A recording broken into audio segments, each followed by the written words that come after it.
8 టీములు play of రేస్లో ఉన్నట్లుగా అనిపిస్తోంది. ఈ రేస్ టు ప్లే ఆఫ్లో కనుక చూస్తే నా ఉద్దేశంలో ఢిల్లీ క్యాపిటల్స్, గుజరాత్ టైటన్స్ అయితే మాత్రం తప్పకుండా వెళ్తారన్నట్లుగా అనిపిస్తోంది. అండ్ ఎందుకంటే ఆల్రెడీ వాళ్ళు టేబుల్లో 1 and 2లో ఉన్నారు. దాంతోపాటు 3, 4 and 5 ఇవి ఇక్కడ రేస్ అయితే మాత్రం జరుగుతుంది 3 టీముల మధ్య. ఒకటి ముంబై ఇండియన్స్, మరొకటి ఆర్సీబీ, అట్లానే పంజాబ్ కింగ్స్. సో వీళ్ళ ముగ్గురు మధ్యలో ఇద్దరు వెళ్ళే అవకాశం ఉంది. నా ఉద్దేశంలో అయితే మాత్రం ఏదైతే టెంపో పట్టుకున్నారో ముంబై ఇండియన్స్, వాళ్ళు వెళ్ళే అవకాశాలు చాలా మెరుగ్గా కనపడుతున్నాయి. అట్లానే ఆర్సీబీ కూడా చాలా అద్భుతమైన ఫామ్లో ఉంది. కాబట్టి నా ఉద్దేశంలో ఆ టాప్ 4 టీమ్స్ అవే అవ్వచ్చేమో. గుజరాత్ టైటన్స్, అట్లానే Delhi Capitals, Mumbai Indians, RCB అనిపిస్తోంది నాకు. టాటా ఐపీఎల్ 2024లో సన్ రైజర్స్ హైదరాబాద్ ఫైనల్స్కి చేరుకుంది. దానికి ముఖ్య కారణం ఏంటంటే ఫెంటాస్టిక్ ఓపెనింగ్ వచ్చింది అభిషేక్ శర్మ, అట్లానే ట్రావిస్ హెడ్. మరి ఈ సంవత్సరం కనుక చూస్తే చాలా ఇన్కన్సిస్టెంట్గా ఉన్నారు. అభిషేక్ శర్మ కొట్టింది ఒకే ఒక సెంచురీ, అట్లానే ఈవెన్ ట్రావిస్ హెడ్ కూడా ఒక 2 హాఫ్ సెంచురీస్ కొట్టాడు.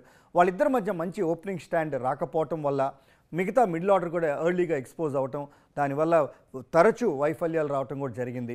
అండ్ దాంతోపాటు మన బౌలింగ్ యూనిట్ కూడా అక్కడ ప్యాట్ కమిన్స్ అనుభవం ఉంది, హర్షల్ పటేల్కి అనుభవం ఉంది, షమీకి అనుభవం ఉంది. కానీ వీళ్ళ ముగ్గురు కూడా కలిసికట్టుగా బౌలింగ్ చేయకపోవటం, స్పిన్ డిపార్ట్మెంట్ కూడా కొద్ది గొప్ప లోపించడం వల్ల ఈ కారణాలన్నిటి వల్ల ఓడటం జరిగింది. బట్ రాబోయే మ్యాచ్లో అఫ్కోర్స్ చెన్నైతో ఒక అద్భుతమైన ఘన విజయం సంపాదించిన తర్వాత, ఎందుకంటే 12 ఏళ్ల తర్వాత మనం చెన్నైలో గెలిచాము చేపాక్ స్టేడియంలో.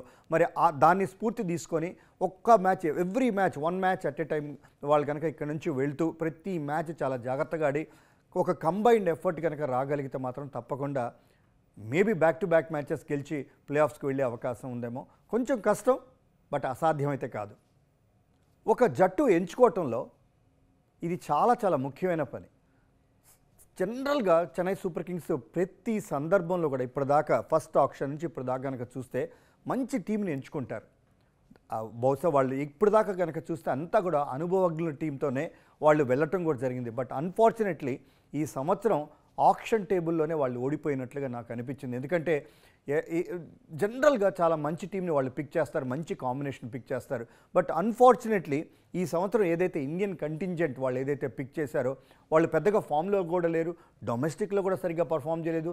దాంతోపాటు ఇంటర్నేషనల్ క్రికెటర్స్ ఎవరినైతే వాళ్ళని నమ్మి వాళ్ళని రీటైన్ చేసుకున్నారో వాళ్ళు కూడా పెద్దగా పర్ఫామ్ చేయకపోవటం, రితురాజ్ గైక్వాడ్ తనకు కూడా ఇంజురీ అవ్వటం, మరి ఇవన్నీ కలిసికట్టుగా కనుక చూస్తే కనుక చెన్నై సూపర్ కింగ్స్ ఈ సంవత్సరం కంటిన్యూస్గా ఫెయిల్యూర్ అవడానికి అదే ముఖ్య కారణం అన్నట్లుగా అనిపించింది నాకు.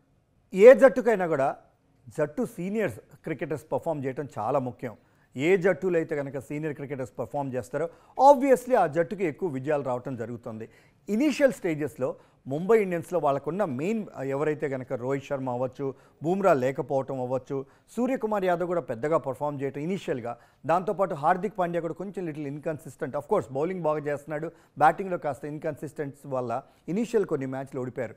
బట్ ఎప్పుడైతే వీళ్ళు కలిసికట్టుగా ఆడటం మొదలుపెట్టారు, ముఖ్యంగా బూమ్రా వచ్చిన తర్వాత, సూర్యకుమార్ యాదవ్ ఫామ్లోకి వచ్చిన తర్వాత, రోహిత్ శర్మ కూడా ఫామ్లోకి రావటం, Hardik Pandya with the ball బ్రిలియంట్గా చేయటం, ఇవన్నీ కలిసికట్టుగా ఈ కారణాల వల్ల వాళ్ళు మ్యాచ్లు అంచెలంచెలుగా ఎదిగి బ్యాక్ టు బ్యాక్ 4 మ్యాచ్లు గెలిచి ఆ టాప్ 4లోకి నిలిచారు. సో ఐఎమ్ 100% షూర్ ఇదే విధంగా ఈ 4 టాప్ క్రికెటర్స్ కనుక కొనసాగిస్తే తప్పకుండా వీళ్ళు ప్లే ఆఫ్స్కి వెళ్ళే అవకాశం చాలా మెరుగ్గా కనపడుతోంది.